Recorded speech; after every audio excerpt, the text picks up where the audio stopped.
नगर निगम चुनावों में आम आदमी पार्टी को 134 सीटों के साथ जीत हासिल हुई है। अब एमसीडी की पिक्चर क्या रह सकती है? चूंकि बीजेपी लगातार ये दावा भी कर रही है कि बीजेपी का ही मेयर एमसीडी में बनेगा। ऐसे में पूरी जानकारी के लिए इस वक्त मेरे साथ जगदीश मोंगई जी हैं, जो कि एमसीडी को बहुत भली भांति जानते हैं और चेयरमैन भी रहे हैं। सर, सबसे पहले कि अब क्या कुछ तस्वीर रह सकती है, क्योंकि जिसको बहुमत मिला है मेयर तो उसी का होगा, लेकिन फिर बीजेपी का ये कैसा दावा? नहीं, दावे हैं, दावों का क्या। और दूसरी बात ये है कि मैं ये समझता हूँ कि लोकतंत्र में जनता ने मैंडेट उनको दिया है और बहुमत दिया है। तो जो लोग नहीं चुन पाए या हार गए, उनको सकारात्मक विपक्ष की भूमिका निभाना चाहिए और जनता का जो मैंडेट है उसको ऑनर करना चाहिए। जहाँ तक मेयर की बात है तो उसका सीधा सीधा स्थिति ये है कि 250 सदस्य चुने गए हैं निगम पार्षद, और कल चुनाव आयोग ने उनकी नोटिफिकेशन जारी कर होम मिनिस्ट्री को जमा करा दिया है। मुझे लगता है कि होम मिनिस्ट्री को एक दो दिन में कॉरपोरेशन के निगम के सदन के गठन की अधिसूचना जारी करनी चाहिए। 250 सदस्य हो गए जो चुन के आए हैं। 10 सदस्य इसमें अधिकतम 10 सदस्य ऐसे हो सकते हैं जो निगम मामलों के विशेषज्ञ हों और जिनको प्रशासक यानी कि एलजी मनोनीत करें। इसके अलावा विधानसभा के अध्यक्ष 14 सदस्य है, क्योंकि लेजिस्लेटिव का 1/5 कहा गया है तो 70 सदस्य लेजिस्लेटिव है, तो 14 सदस्य स्पीकर नियुक्त करेंगे। और इसके साथ साथ दिल्ली के जो 10 सांसद हैं, 7 लोकसभा के और 3 राज्यसभा के, ये सब मिला के 284 सदस्य निगम सदन जो है अगले 8-10 दिन में बुलाया जा सकता है, जिसमें सबसे पहले तो एक प्रोटेम मेयर नियुक्त किया जाएगा एलजी द्वारा, कुछ सीनियर मोस्ट निगम पार्षद।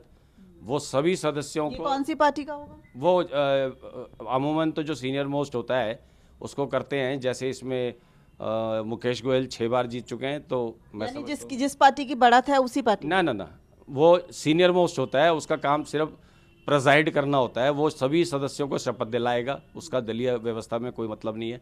और महापौर का चुनाव कराएगा। एक बार जब महापौर का चुनाव हो जाएगा तो जो चुने हुए महापौर होंगी वो बाकी चुनाव को आगे कराएंगी।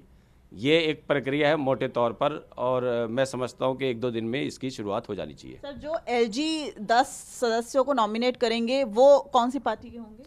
नहीं, वो किसी पार्टी के नहीं होने चाहिए। जो एक्ट कहता है वो ये कहता है कि निगम की बेहतरी के लिए, निगम चलाने के लिए जो निगम मामलों के जानकार हों, विशेषज्ञ हों, ऐसे 10 सदस्यों को नॉमिनेट इसलिए किया जा सकता है ताकि निगम को गाइडेंस मिलती रही। नए लोग चुन के आते हैं तो पुराने एक्सपीरियंस्ड लोग या क्या इन्हें एल्डरमैन भी कहते हैं? एल्डरमैन कहते थे पहले जब प्रोपोर्शनल इलेक्शन होता था इनका। अब इनका इलेक्शन नहीं होता, अब नॉमिनेट करते हैं। तो अब ये स्पेशलाइज्ड मेंबर होंगे निगम के लिए 10, उनको करेगा एलजी। पहले ट्रेडिशन ये था कि दिल्ली गवर्नमेंट 10 नाम रिकमेंड करती थी और एलजी उनको जो है वो अप्रूव करते थे। लेकिन अब चूँकि हर बार जिसकी भी सरकार होती है दिल्ली में, वो अपनी पार्टी के ही भेजता है। सर, जो निगम पार्षद जीते हैं, आम आदमी पार्टी, बीजेपी, कांग्रेस और निर्दलीय, उनको जो है वो वोटिंग करना होता है। वोटिंग के आधार पे मेयर का चुनाव होता है। और कौन से ऐसे चुने हुए लोग होंगे? क्या एलजी और भी लोगों को चुनेगा जिनको वोटिंग का अधिकार होगा? नहीं नहीं, जो अभी लेटेस्ट एक्ट हुआ है जिसमें यूनिफाइड और 250 सीटें हुई है, उस एक्ट में ये प्रावधान है कि जो 10 मनोनीत सदस्य होंगे, मैक्सिमम 10, उनको वोटिंग राइट नहीं होगा। लेकिन पीछे जो परंपरागत व्यवस्था चली आ रही है उसमें 250 सदस्य के साथ 10 सदस्य मनोनीत वाले, 14 विधायक, 7 लोकसभा सांसद और 3 राज्यसभा सांसद, यानी कि 284 लोग वोट करते हैं। ये किस दूसरी कॉरपोरेशन के रेफरेंस में एक केस के संबंध में ये अलाउ हुआ था। तो एट द मोस्ट 284 लोग करेंगे। सिर्फ एलजी द्वारा नियुक्त 10 लोग ही नहीं कर सकते, बाकी एमएलएस को, एमपीस को भी उतना ही राइट है इसलिए। इस जो वोटिंग होती है, इसमें कहते हैं एंटी डिफेक्शन लॉ जो है वो भी काम नहीं करता है।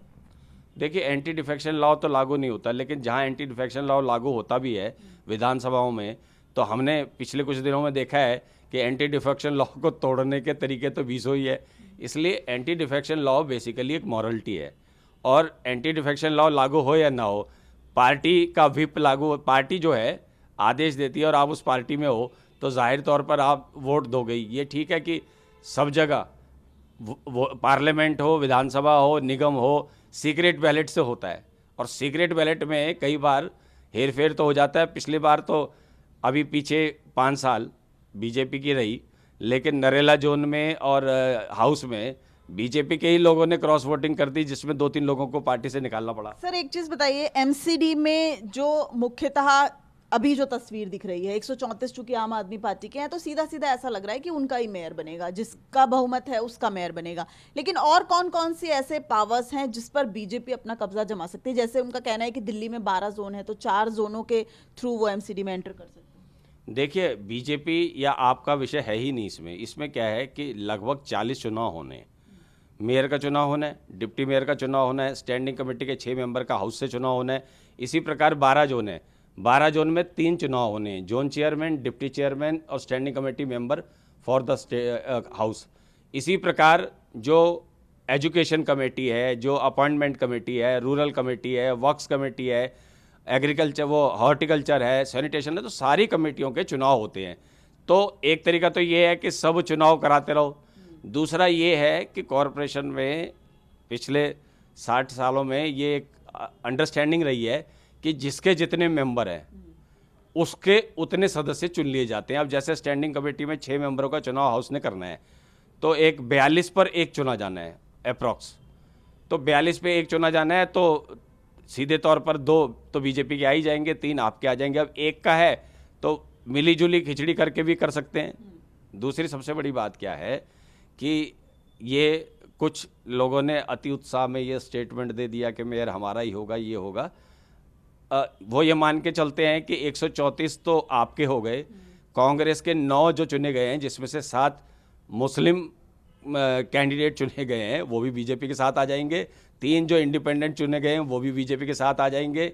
10 नॉमिनेटेड भी आ जाएंगे। उसके बाद भी पूर्ति नहीं होने वाली। अच्छा, एक सवाल सर, जो चूंकि अब 3 निगम एक हो गए हैं, तो उसके बाद केंद्र सरकार की कितनी भूमिका है? क्योंकि ये भी कहा जा रहा है कि अब बहुत सारी शक्तियां केंद्र सरकार के पास हैं। नहीं, केंद्र सरकार के पास 2012 से पहले भी केंद्र सरकार के पास ही शक्तियां थी।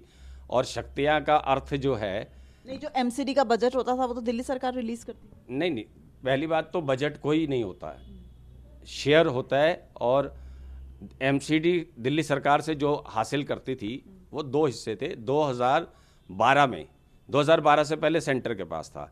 जब हम लोग थे तो तब मनमोहन सिंह सरकार थी सेंटर में, स्टेट में जो है शीला जी थी और कॉरपोरेशन में बीजेपी की थी। तो JNNURM में सेंटर से हमें लगभग 2000 करोड़ रुपए का ग्रांट मिला। विभिन्न प्रोजेक्ट आप भेजते हो तो वहाँ से सेंटर से 50% मनी मिलता है। अब स्थिति बनी 2012 में ये कि दिल्ली गवर्नमेंट के अंडर आ गई कॉरपोरेशन। तो दिल्ली गवर्नमेंट के अंडर आ गई, तो दिल्ली गवर्नमेंट में चूँकि कॉरपोरेशन कमज़ोर थी और खासकर यमुना पार कॉरपोरेशन तो बिल्कुल ही कोलैप्स थी, तो दिल्ली गवर्नमेंट ने जो शेयर है उसके अलावा मदद के रूप में, ग्रांट के रूप में कुछ पैसे दिए, हर साल दिए। अभी लेटेस्ट 6300 करोड़ का बजट दिल्ली गवर्नमेंट ने रखा है। अब जब वो सेंटर ने टेक ओवर कर लिया और सेंटर के अंडर आ गया है, तो एमसीडी तो सेंटर जो है, देखिए सेंटर के अंडर आ गया तो ये आ गया। अभी पहले भी जब दिल्ली सरकार के अंदर था तब भी कमिश्नर से लेकर जितने भी IAS ब्यूरोक्रेट्स होते थे उनकी नियुक्ति सेंटर ही करता था। आज भी वही करेगा। फ़र्क सिर्फ इतना है कि दिल्ली सरकार जो पैसा देती थी इसलिए देती थी कि वो दिल्ली सरकार की जिम्मेदारी थी कि कॉरपोरेशन उनके अंडर थी।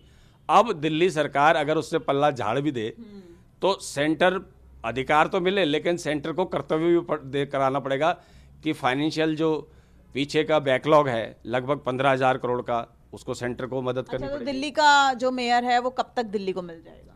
दिल्ली का मेयर, चूंकि इस समय बजट कल प्रस्तुत हुआ है और मेरा मानना ये है कि बजट जो हो वो इलेक्टेड मेंबर्स की द्वारा तय हो, क्योंकि इलेक्टेड मेंबर थोड़ा पीपल फ्रेंडली होते हैं और ब्यूरोक्रेसी का बजट थोड़ा सा हार्ड होता है। तो इसलिए बजट का प्रोसेस है और अगले 1 महीने में हमको बजट, एमसीडी को बजट करना है।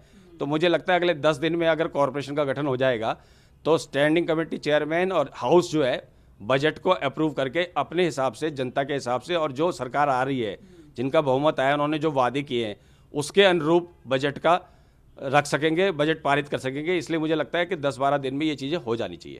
तो बिल्कुल, और ऐसा भी पिक्चर जो क्लियर हो रही है कि जिस तरीके से दिल्ली सरकार और केंद्र सरकार में टकराव की स्थिति अमूमन देखी जाती है और अब एमसीडी में भी वो टकराव देखा जा सकता है। कैमरामैन हरविंदर के साथ दिव्या अग्रवाल, दिल्ली न्यूज़ 24। नमस्कार, मैं हूं मानक गुप्ता। अगर आपको हमारा ये वीडियो पसंद आया हो तो इसे लाइक और शेयर जरूर करें और हाँ, हमें सब्सक्राइब और फॉलो करना ना भूलें ताकि आप देश और दुनिया की कोई खबर मिस ना करें। तो जुड़े रहिए हमारे साथ और देखते रहिए न्यूज़ 24।